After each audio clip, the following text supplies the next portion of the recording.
রোজকার রান্নার থেকে আজকের রেসিপি পেঁয়াজ পাতা দিয়ে পুঁটি মাছ চচ্চড়ি। আজ রান্না করব পেঁয়াজ পাতা দিয়ে পুঁটি মাছ চচ্চড়ি। তো আমি এরকম লোকাল পুঁটি মাছগুলি হলুদ লবণ মেখে নিয়েছি। লাগবে পুঁটি মাছ, পেঁয়াজ পাতা, টমেটো, পেঁয়াজ আর ধনে পাতা। এই দিয়ে আমি আজ বানাবো পেঁয়াজ পাতা দিয়ে পুঁটি মাছ চচ্চড়ি। তো আমি এখন পেঁয়াজ আর টমেটোটা পেস্ট করে নেব। কড়াইটা গরম হয়ে গেছে, এখন আমি পুঁটি মাছগুলি হালকা ভাজবো।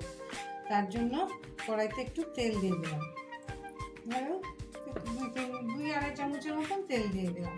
তো কড়াইটা যেহেতু গরম, তো তেলটাও গরম হয়ে গেছে। এখন আমি পুঁটি মাছগুলি হালকা একটু ভেজে নিই, এপিট এপিট করে।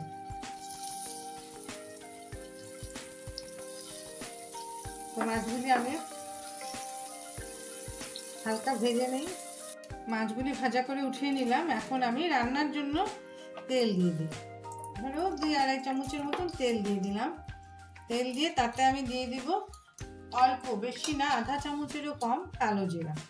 বেশি কালো জিরা দিলে কি হয় জানো, ঝোলের উপরে কালো কালো ভাজতে থাকে, ভালো লাগে না, তাই আমি একটু কম দিই। তো কালো জিরাটা দিলাম, দিয়ে এখন আমি তাতে দিয়ে দেব যে টমেটো আর পেঁয়াজটা যে পেস্ট করেছি, ওই টমেটো পেঁয়াজ পেস্টটা দিয়ে দিলাম। আর দিয়ে দেবো স্বাদ মতন লবণ, আন্দাজ মতন হলুদ, আর যে যেমন ঝাল খাই সেই হিসাবে লঙ্কার গুঁড়ো। আমি এখানে 1 চামচের মতন লঙ্কার গুঁড়ো দিয়ে দিলাম। আর চচ্চড়ি একটু ঝাল ঝাল হলেই ভালো লাগে। তা আমি এখন মশলাটা ভালো করে কষিয়ে নিই। মশলাটা যখন হাফ কষা হয়, তখন আমি তাতে দিয়ে দেবো যে পেঁয়াজ পাতা দেবো, দিয়ে এটাকে ভালো করে আর একটু সাঁতলে নেব। সাঁতলানোটা হোক। যে মশলাটা কষানো হয়ে গেছে, যে কিনারে কিনারে তেল ছেড়ে দিয়েছে, এখন আমরা তাতে যতটুকু ধরো অল্প ছোট বাটির 1 বাটির মতন জল দিয়ে দেবো। দেখো এখন পেঁয়াজ কলি, নতুন নতুন পেঁয়াজ পাতা কলি এখনো হয়নি, বেরিয়েছে। তো এই পেঁয়াজ পাতা দিয়ে নতুন রেসিপি করে খেতে ভালোই লাগবে।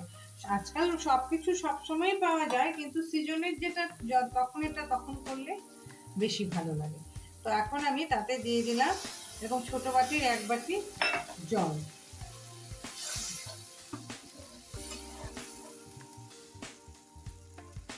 এখন আমি তাতে দিয়ে দেব এই যে মাছ, ঝোলটা ফুটে উঠেছে।